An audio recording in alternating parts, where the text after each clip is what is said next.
بسم الله الرحمن الرحيم يسبح لله ما في السماوات وما في الأرض الملك القدوس العزيز الحكيم هو الذي بعث في الأميين رسولا منهم يتلو عليهم آياته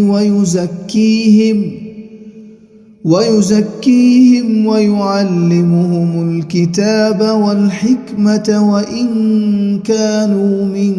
قبل لفي ضلال مبين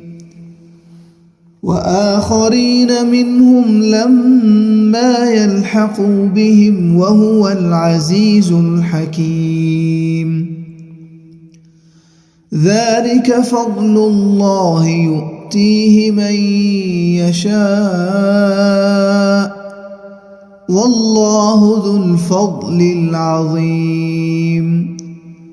مثل الذين حملوا التوراة ثم لم يحملوها كمثل الحمار يحمل أسفارا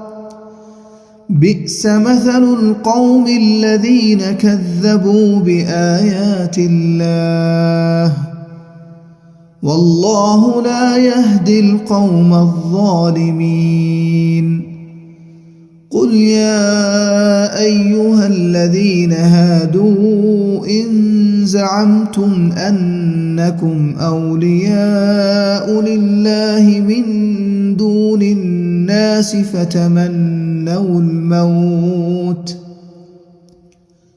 فتمنوا الموت إن كنتم صادقين ولا يتمنونه أبدا بما قدمت أيديهم والله عليم بالظالمين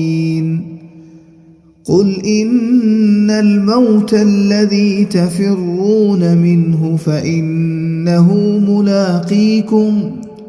ثم تردون إلى عالم الغيب والشهادة فينبئكم بما كنتم تعملون يا أيها الذين آمنوا إذا نودي للصلاة من يوم الجمعة فاسعوا إلى ذكر الله وذروا البيع ذلكم خير لكم إن كنتم تعلمون فإذا قضيت الصلاة فانتشروا في الأرض وابتغوا من فضل الله واذكروا الله كثيرا لعلكم تفلحون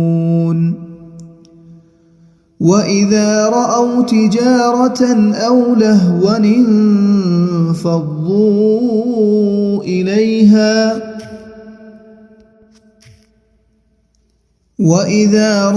تجارة أو لهوا